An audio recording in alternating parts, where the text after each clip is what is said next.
Hey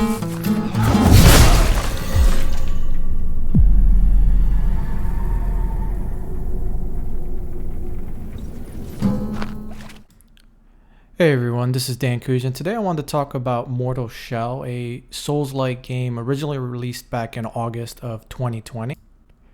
I actually bought Mortal Shell back at launch because I was so excited about the idea behind it. You know, a small group of indie developers very passionate about Souls-like games and wanting to create something they would want to play. You know, the generic line we get from indie developers nowadays.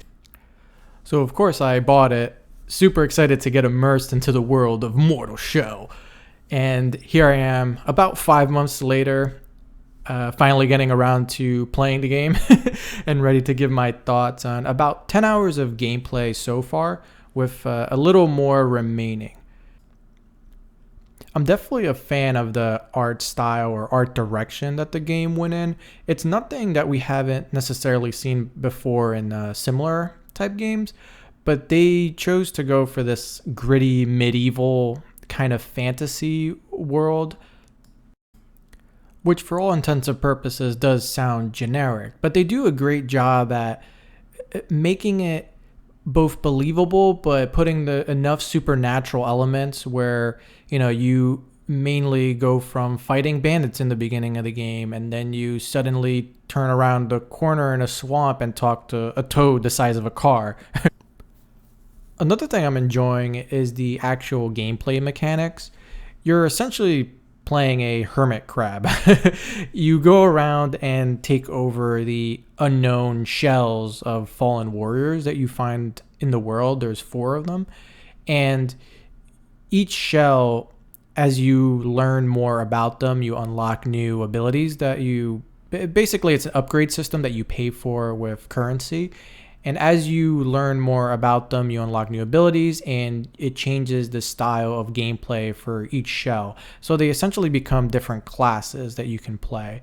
And they can all wield one of the 4 weapons that you can find in the game, but they have nuanced differences as far as passive abilities and some active, but mainly passive abilities that you can switch between.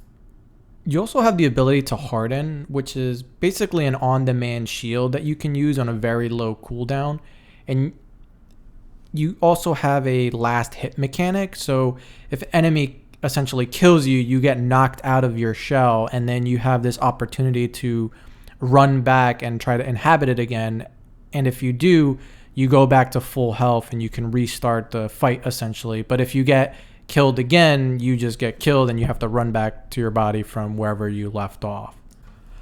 While it doesn't sound all that exciting at first, once you start getting used to it and using it in different ways, it becomes this really dynamic way of blocking, because you could use it mid-attack. You could use it when someone hits you but they're going for like a combo move, and you can interrupt the second hit.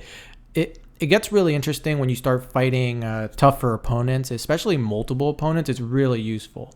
And this game definitely has more of a focus on fighting multiple opponents at once, because you're very limited in your actual healing items, and you are more encouraged to build up your character to leech health off of enemies and get better at parrying, which you can use to absorb health from enemies as well.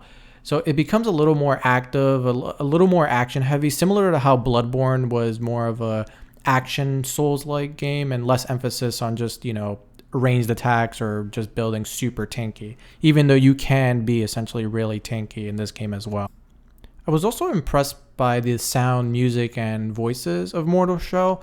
They go for a less is more, very much like other Souls-like games, but it's fully voice acted and everyone does a great job at their role. And also the sound effects and just the ambient noises and light music help set the atmosphere and just gets you a little more immersed in the world.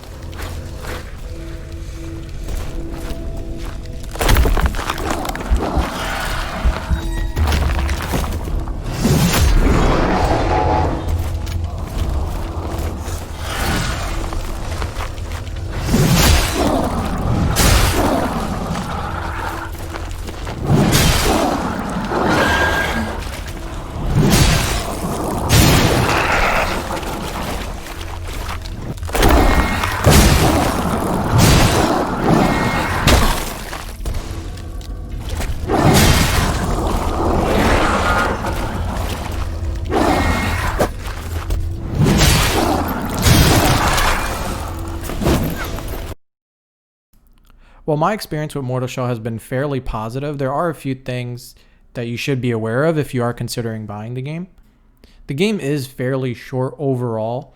I have about 10 hours played with another 5 or so to finish the game.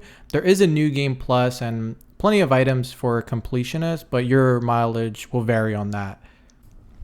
Also, while the art style and direction is great, the enemy variety is fairly basic. You're going to be fighting mostly humanoids, and there's only a few bosses in the game and only a few mini bosses, and those aren't exactly these fantastical creatures. You will be impressed by a few of them, but nothing we really haven't seen before.